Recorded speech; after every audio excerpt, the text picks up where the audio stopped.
ಮೈಸೂರು ಹುಲಿ ವಿಶೇಷ ಕಾರ್ಯಕ್ರಮಕ್ಕೆ ಸ್ವಾಗತ. ನಾನು ಉಷಾ. ಶೃಂಗೇರಿ ಸಂಪತ್ತಿನ ಮೇಲೆ ವೈರಿಗಳ ಕಣ್ಣು, ಶಾರದಾಂಬೆ ರಕ್ಷಣೆಗೆ ಟೊಂಕ ಕಟ್ಟಿದ ಧೀರ, ವೈರಿ ಪಡೆಗೆ ಆವಾಜ್ ಹಾಕಿದ್ದ ಕನ್ನಡದ ಕಲಿ. ಕರುನಾಡಿನ ಆ ಧೀರ ಯಾರ್ ಗೊತ್ತಾ? ಇದೇ ಹೊತ್ತಿನ ವಿಶೇಷ ಮೈಸೂರು ಹುಲಿ. ಶೃಂಗೇರಿ ಶಾರದಾಂಬೆಯ ಬಗ್ಗೆ ನಿಮಗೆ ಗೊತ್ತಿರಬಹುದು, ಆ ತಾಯಿಯ ಶಕ್ತಿಯ ಬಗ್ಗೆಯೂ ನಿಮಗೆ ಗೊತ್ತಿರಬಹುದು. ಆದರೆ ಆ ಶೃಂಗೇರಿಯನ್ನು ಶ್ರೀಮಂತ ಸಂಸ್ಥಾನದ ಮೇಲೂ ವೈರಿಗಳು ದಾಳಿ ಮಾಡಿದ್ರು. 100 ವರ್ಷಗಳ ಹಿಂದೆಯೇ ಅಲ್ಲಿನ 60 ಲಕ್ಷ ಮೌಲ್ಯದ ಸಂಪತ್ತನ್ನ ದೋಚಿ ಪರಾರಿಯಾಗಿದ್ರು. ಶಾರದಾಂಬೆಯ ಪೀಠವನ್ನೇ ಅಲುಗಾಡಿಸಿಬಿಟ್ಟಿದ್ರು. ಆಗ ವೈರಿ ಪಡೆಯ ವಿರುದ್ಧ ಕನ್ನಡದ ಕಲಿಯೊಬ್ಬ ಸಿಡಿದೆದ್ದಿದ್ದ. ಇತಿಹಾಸದಲ್ಲಿ ಮರೆಯಾಗಿರೋ ಆ ರೋಚಕ ಕಥೆಯನ್ನ ನಿಮಗಿವತ್ತು ತೋರಿಸ್ತೀವಿ ನೋಡಿ. ಇತಿಹಾಸ ಪುಟದಲ್ಲಿ ಮರೆಯಾಗಿರೋ ಒಂದು ರೋಚಕ ಕಥೆಯನ್ನ ನಾವಿವತ್ ನಿಮ್ಗೆ ತೋರಿಸೋಕೆ ಹೋಗ್ತಾ ಇದ್ದೀವಿ. ಇದು ನಮ್ಮ ನಾಡಿನ ಶ್ರೀಮಂತ ಸಂಸ್ಥಾನವೊಂದರ ಕತೆ. ಆ ಸಂಸ್ಥಾನದ ಮೇಲೆ ವೈರಿಗಳು ದಾಳಿ ಇಟ್ಟಾಗ ಕನ್ನಡದ ಕಲಿಯೊಬ್ಬ ಸಿಡಿದೆದ್ದ ಕತೆ. ಅಷ್ಟಕ್ಕೂ ಆ ಸಂಸ್ಥಾನ ಯಾವುದೋ ಅಂತೀರಾ? ಅದೇ ಮಲೆನಾಡ ಸೆರಗೋ ಚಿಕ್ಕಮಗಳೂರು ಜಿಲ್ಲೆಯಲ್ಲಿರೋ ಶೃಂಗೇರಿಯ ಶ್ರೀ ಶಾರದಾ ಮಹಾ ಸಂಸ್ಥಾನ.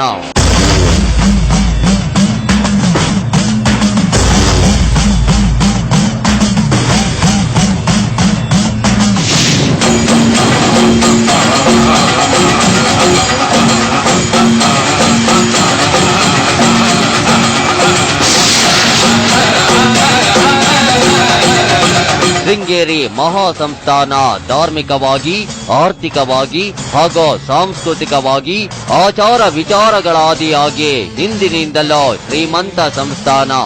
1791ರಲ್ಲಿ ಧಾರ್ಮಿಕ ಆಚರಣೆಗಳಿಂದಲೇ ಶೃಂಗೇರಿ ಮಹಾ ಸಂಸ್ಥಾನ ದೇಶದ ಗಮನ ಸೆಳೆದಿತ್ತು. ಇಂಥ ಶ್ರೀಮಂತ ಸಂಸ್ಥಾನವನ್ನ ಕೊಳ್ಳೆ ಹೊಡೆಯೋಕೆ ಅದೆಷ್ಟೋ ವೈರಿ ಪಡೆಗಳು ಹೊಂಚು ಹಾಕಿದ್ವೋ ಏನೋ.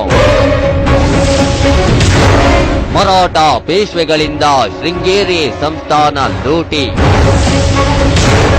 ಶಾರದಾ ಪೀಠವನ್ನೇ ಸ್ಥಳಾಂತರಿಸಿದ್ದ ಪೇಶ್ವೆಗಳು. 1792ರ ಡಿಸೆಂಬರ್ ತಿಂಗಳಲ್ಲಿ ಚಿತ್ರದುರ್ಗದ ಮೂಲಕ ಬಂದ ಮರಾಠ ಪೇಶ್ವೆಗಳ ಜನರಲ್ ಪರಶುರಾಮು ತನ್ನ ಸೈನ್ಯದೊಂದಿಗೆ ಶಿವಮೊಗ್ಗ ತಲುಪಿದ್ದ. ಆತನ ಉದ್ದೇಶ ಬ್ರಿಟಿಷ್ ಅಧಿಕಾರಿ ಕಾರ್ನ್ ವಾಲಿಸ್ ಜೊತೆ ಕೈಜೋಡಿಸಿ ಟಿಪ್ಪು ಸುಲ್ತಾನ್ನನ್ನ ಸೋಲಿಸೋದಾಗಿತ್ತು.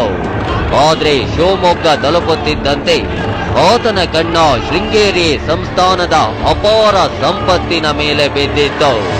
ಕೂಡ್ಲೆ ಆತ ಶೃಂಗೇರಿ ಸಂಸ್ಥಾನದ ಮೇಲೆ ದಾಳಿ ಮಾಡಿಬಿಟ್ಟಿದ್ದ.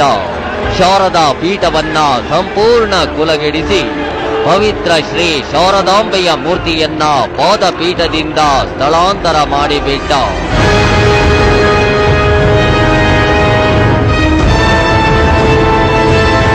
ಸೊ ಅಲ್ಲಿನ ಆರ್ಥಿಕ ಸಂಪನ್ಮೂಲವನ್ನ ದೋಚಬೇಕನ್ನುವ ಒಂದು ಕಾರಣವನ್ನು ಇಟ್ಟುಕೊಂಡು ಮರಾಠರು ಮಹಾರಾಷ್ಟ್ರ ಗಡಿಯಿಂದ ಕರ್ನಾಟಕದ ಬೇರೆ ಬೇರೆ ಭಾಗಗಳನ್ನು ಪ್ರವೇಶ ಮಾಡ್ತಾರೆ. ಹಾಗೆ ಅವರು ಕೊಪ್ಪದ ಮುಖಾಂತರ ಶೃಂಗೇರಿಯನ್ನು ತಲುಪುತ್ತಾರೆ.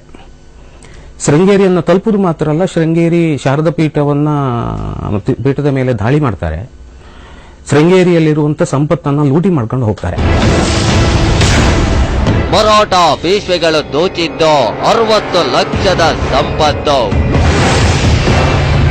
ನೀವು ನಂಬ್ತೀರೋ ಇಲ್ವೋ, 1791ರಲ್ಲಿ ಮರಾಠ ಪೇಶ್ವೆಗಳು ಶೃಂಗೇರಿಯಿಂದ ಬರೋಬ್ಬರಿ 60 ಲಕ್ಷ ಮೌಲ್ಯದ ಸಂಪತ್ತನ್ನ ದೋಚಿ ಪರಾರಿಯಾಗಿದ್ರು.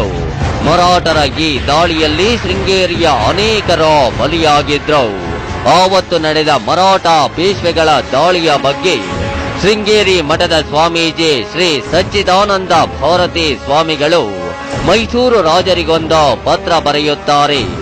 ಆ ಪತ್ರವನ್ನ ಓದಿದ ರಾಜ ಒಂದು ಕ್ಷಣ ಕೆಂಡಾಮಂಡಲರಾಗುತ್ತಾರೆ. ಅಷ್ಟಕ್ಕೂ ಆ ರಾಜ ಯಾರು ಅಂತೀರಾ? ಅವರೇ ಮೈಸೂರು ಹುಲಿ ಟಿಪ್ಪು ಸುಲ್ತಾನ್.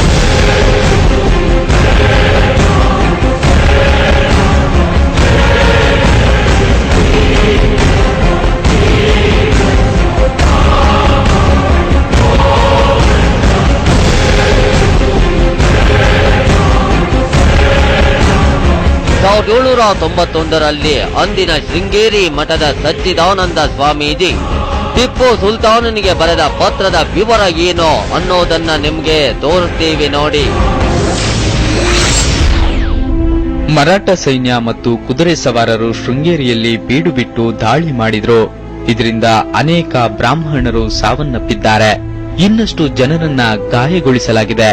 ಶಾರದಾ ದೇವಿಯ ಮೂರ್ತಿಯನ್ನು ಕೂಡ ಮರಾಠರು ಉರುಳಿಸಿದ್ದು ಮಠದಲ್ಲಿನ ಅತ್ಯಮೂಲ್ಯ ಸಂಪತ್ತನ್ನ ದೋಚಿಕೊಂಡು ಹೋಗಿದ್ದಾರೆ. ದಮನ ಕಾರ್ಯ ಮುಗಿದಾಗ ನನ್ನೊಂದಿಗೆ ಕೇವಲ 4 ಶಿಷ್ಯಂದಿರು ಉಳಿದಿದ್ದು, ರಕ್ಷಣೆಗಾಗಿ ಶಿಷ್ಯಂದಿರೊಂದಿಗೆ ಕಾರ್ಕಳಕ್ಕೆ ಹೋಗಿ ನೆಲೆಸಿರುತ್ತೇನೆ.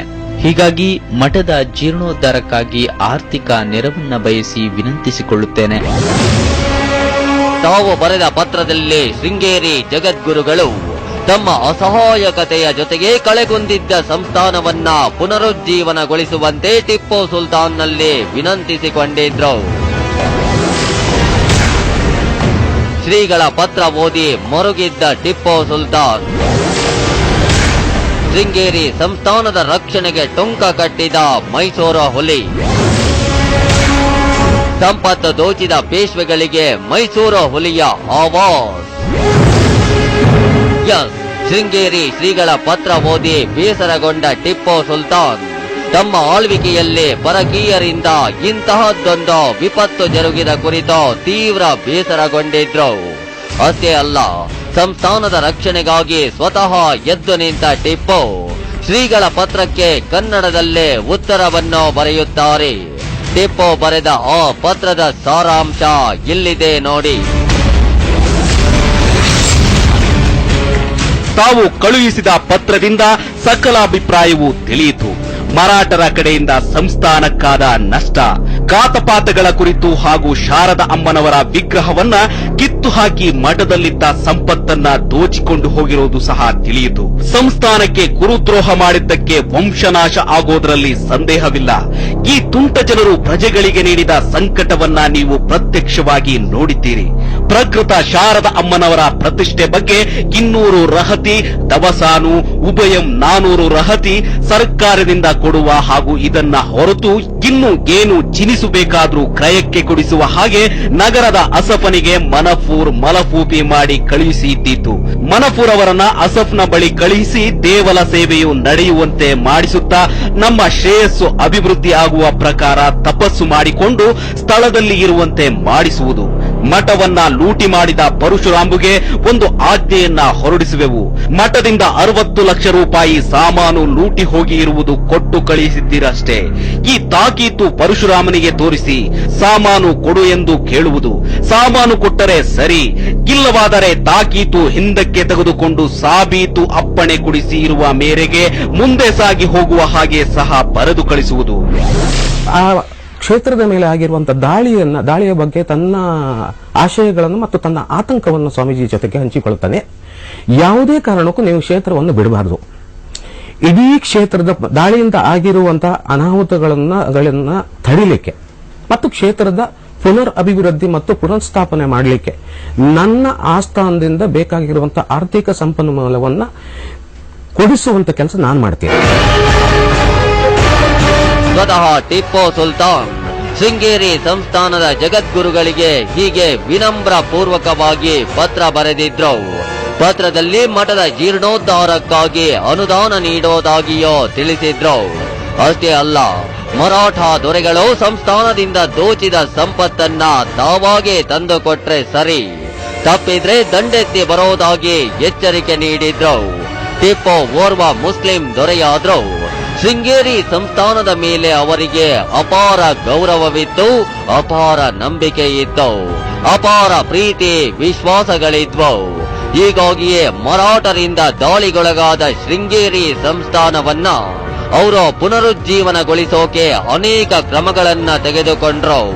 ಅಷ್ಟೇ ಅಲ್ಲ, ಸಂಸ್ಥಾನಕ್ಕೆ ಇನ್ಮೇಲೆ ಯಾವುದೇ ಆಪತ್ತು ಬಂದ್ರು ನಾನಿದ್ದೀನಿ ಅನ್ನೋ ಧೈರ್ಯ ತುಂಬುತ್ತಾರೆ.